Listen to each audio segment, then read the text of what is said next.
Story time with you. Want to know why he's such an obnoxious little bitch? Because 2 years ago, Team Plasma stole his little sister's Purloin, hence why he's so obnoxious about treating your Pokemon right, and I'll never forgive Team Plasma! Rage! But, seriously, he must be thinking he's en route to finding his lost Purloin, considering, well, we all saw that Grunts last time, and you all have your own theories as to what happened. But, you know, incompetent grunts in villainous teams are about as common as park places in McDonald's Monopoly. But grunts that were as bad as the one we saw last time, they're as common as freaking boardwalks! But enough about that, we need to move on to Driftveil City, and this guy is blocking the way, so we're gonna have to fight the Heartbreaker Charles in this LP's first triple battle. So, yeah, in triple battles you send out 3 Pokemon at a time and battle. It's, of course, it's a bit more complicated than that. You can only attack your, the Pokemon that's right across from you, or one off to the left or to the right, unless you're using certain moves that are either pulse moves or flying moves, and I think that covers pretty much every exception, actually. So, it's time for this LP's first triple battle, and just as a reminder, I'm not particularly good at triple battles. Singles are kind of more my thing, so of course, Pig Knight is going to be participating in this one since I only have 2 team members as of this point in time. So, Magical Leaf for Tortuga, and I guess Rock Smash for Tortuga because it has Sturdy, right?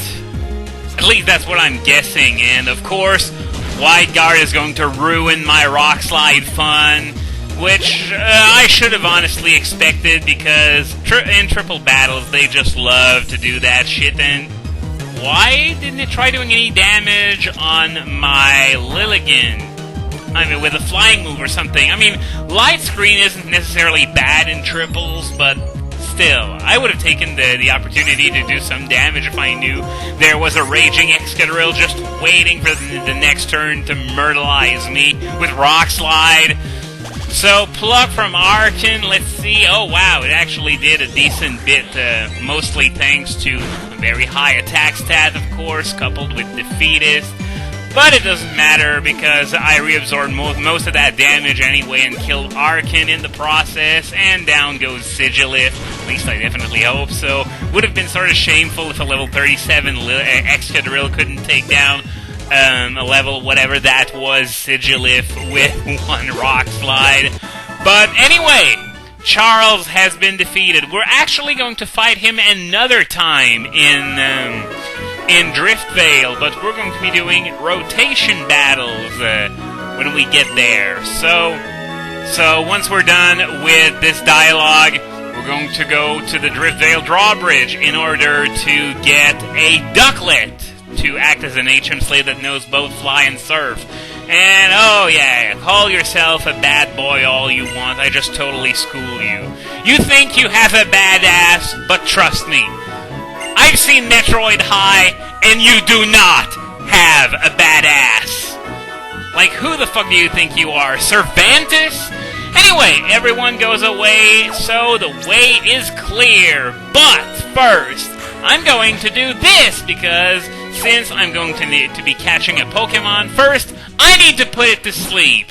And I'm going to need Lilligant in order to do so. So there are a few NPCs on a Driftveil Drawbridge. This one explains how it works.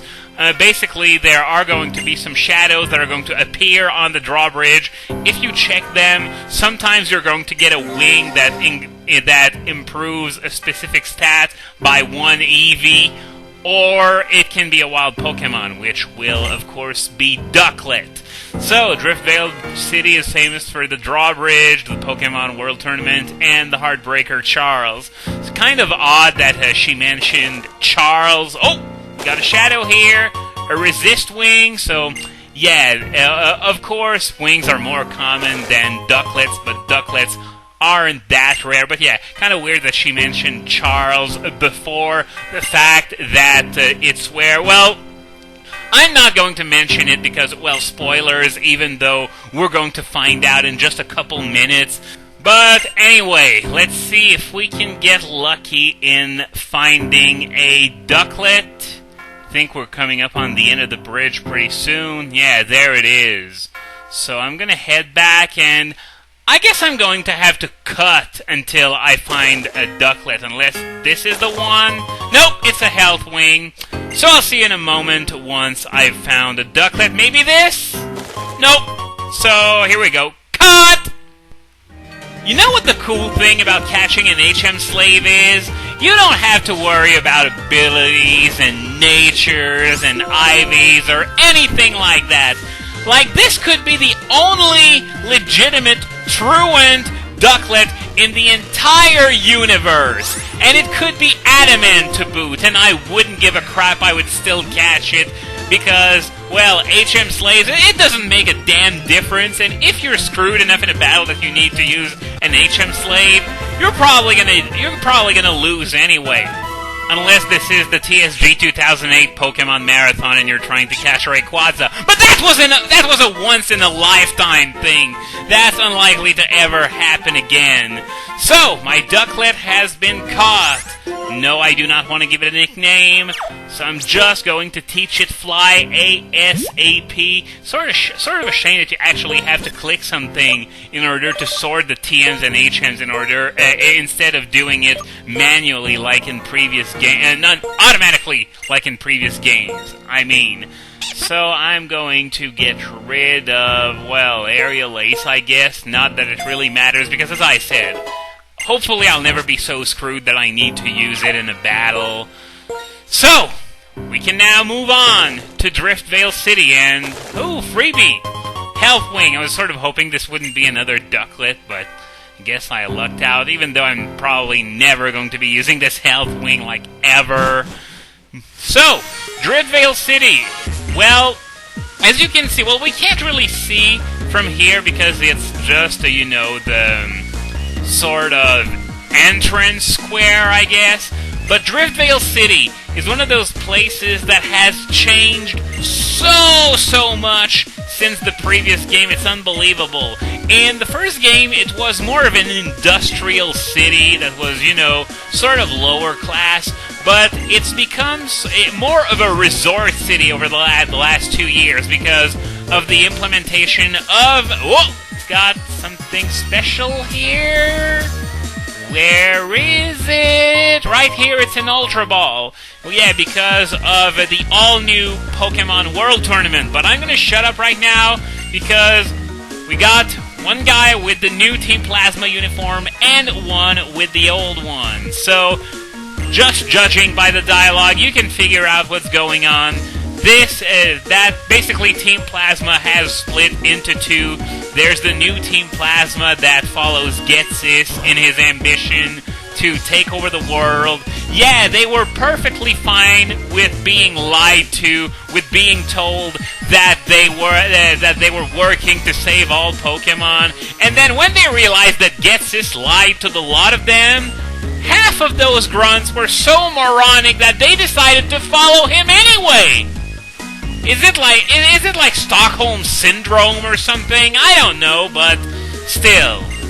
Here he mentions N, which isn't a very popular subject of conversation among the new Team Plasma. He's nothing more than a traitor, according to them. He disappeared somewhere and abandoned us when we needed him.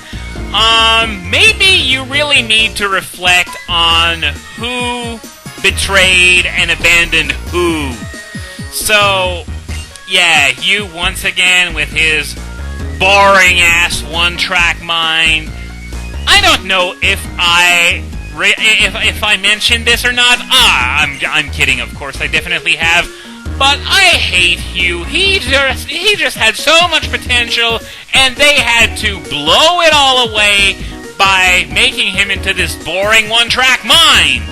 So basically, even though we didn't ask this guy anything, he's going to tell us the whole story again, even though we probably could have figured this out on our own. But I guess the player character doesn't know because he wasn't in the fight against Team Plasma 2 years ago. So he's inviting us to the lair of the old Team Plasma, which is near the gym, but we're not going to head over there quite yet because we're going to be dealing with a wall of dialogue, and frankly, I don't know. I would really like that building to be done in the same video. So and of course we don't have enough time left to do that, so I'm just going to visit the remainder of the city. So, a shell bell! I know what I'm going to be doing with that. I'm not going to equip it on anyone right away, but when I get my, when I catch my Volcarona, I think that's what I'm going to give it first and foremost. Or maybe give it the leftovers and give Excadrill the shell bell, considering Volcarona, when I'm going to send it into serious battle for the first time, Signal Beam is going to be the only move with decent power that it has. Otherwise, it's going to have stuff like Ember and assorted weak-ass moves. So as you can see, Grand Hotel Driftveil, that did not exist 2 years ago. I really like what Gamefreak did with this game, that even though, as I said, the stretch from Castelia to Mistralton is really samey in that you're revisiting the same places and all.